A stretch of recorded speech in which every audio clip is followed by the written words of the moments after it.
We continue now with section 4 that continues our understanding of keeping in time with wrist bends and spring action rests. But now we're going to reduce our wrist bending.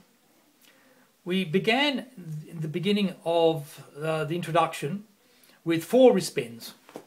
Now we're going to reduce that, first of all, to 3 wrist bends, and the third wrist bend being the spring action rest, 2, 3, and then it comes off, to 2 wrist bends, where you play and then detach, play, detach. So there's a sudden wrist bending on the, with the spring action. Here we've got 3 notes played and the spring action.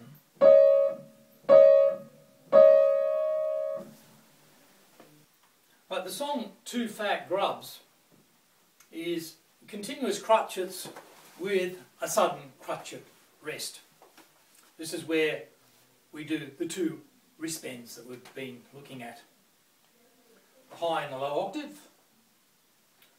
2 fat grubs went for a walk, wiggly diggly wriggly dee. So we have this sudden spring action rest after a crutchet. A very common rhythm that is used in many songs is the one that has 3 crutchets and a crutchet rest, as in Once More Frog. We now come to a rhythm that is a very common one, made up of 3 crutchets and the crutchet rest, as in the beginning of Once More Frog. We have crutchets and then the crutchet rest, the sudden detaching with 2 wrist bends. And we have a number of songs all made up of this particular rhythm. The first song is Figure 8, high octave, very low octave, made up of the rhythm 3 crutchets and a crutchet. Up and down, round we skate, we can make figure 8. Bouncing ball, middle octave, high octave.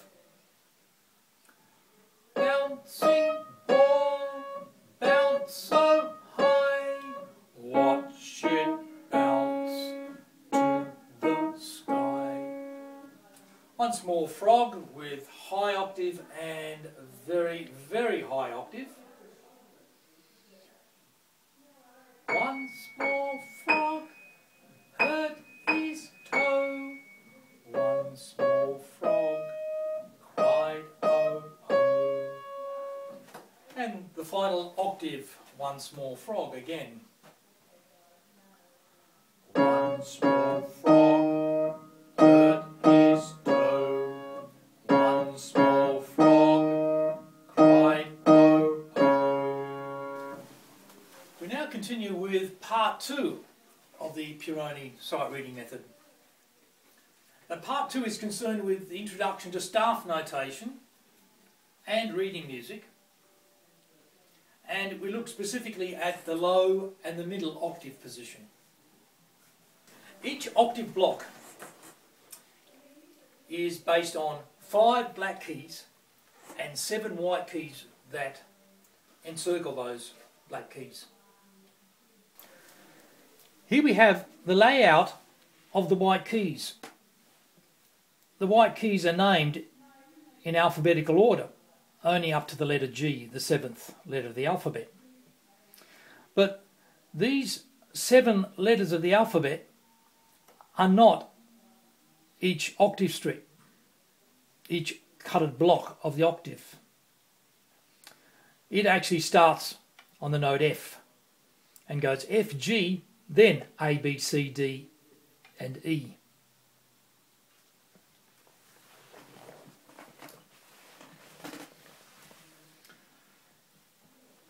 Notes are written on 5 lines called the staff.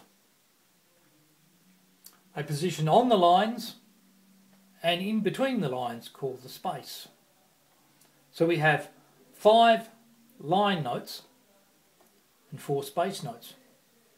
But this doesn't accommodate all the notes that we have. We need extra lines above and below the staff to accommodate more notes.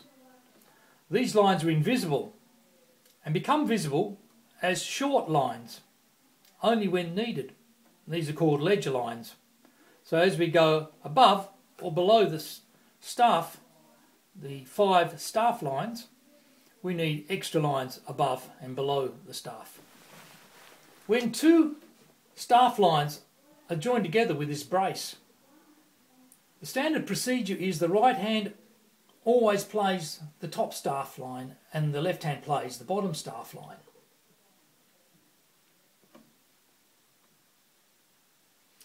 Staff notation and the keyboard layout are synchronized in this way. Each space and line going up the staff is equivalent to 1 white key. So a white key can be thought of as a space equivalent to a space note or a line note. So each key alternates as a space, line all the way up continuously.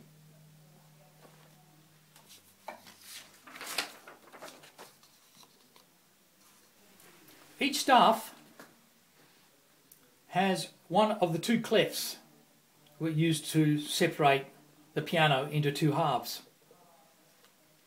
The treble clef will indicate that all the notes on that staff and above, or even below, are in the treble side of the piano, as indicated by this diagram, middle being the middle C note.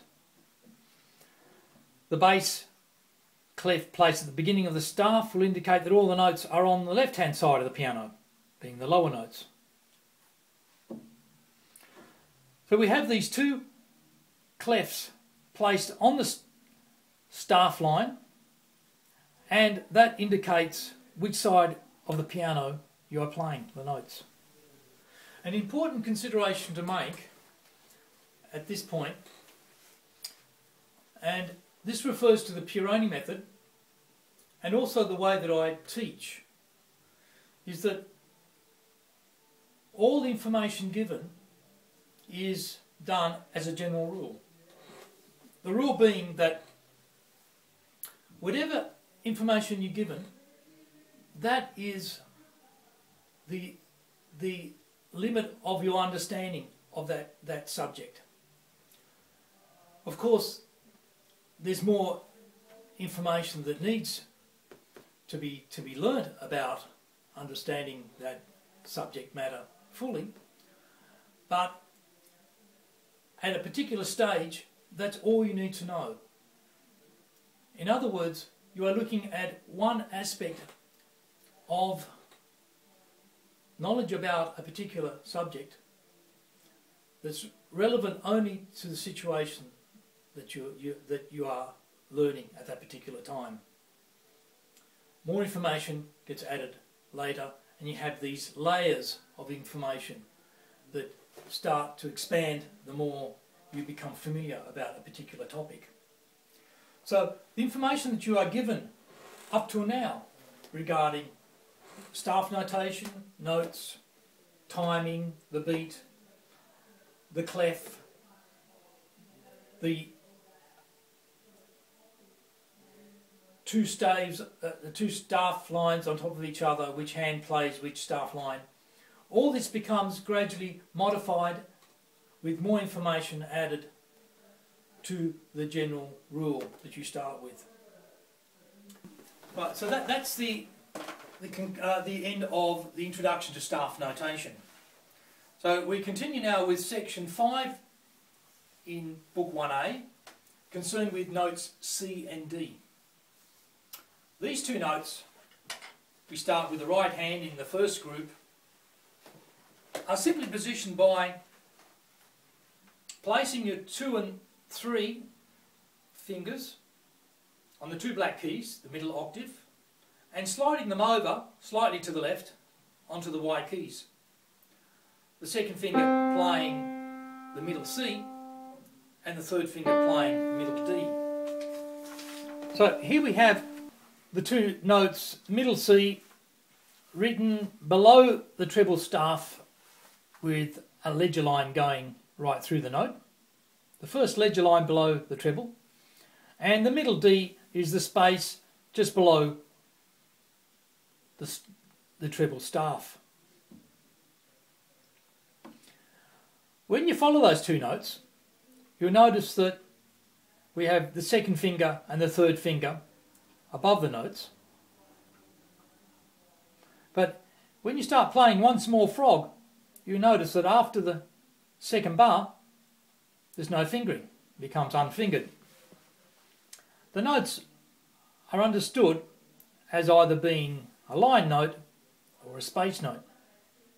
2 white keys next to each other, one is line, the other is the space. The direction of the notes is either going up or going down, going up in pitch or going down in pitch, going to the right or going to the left. So you get this up-down reading, but when you start playing, you have a sideways orientation. One Small Frog, middle C to middle D with a spring action rest.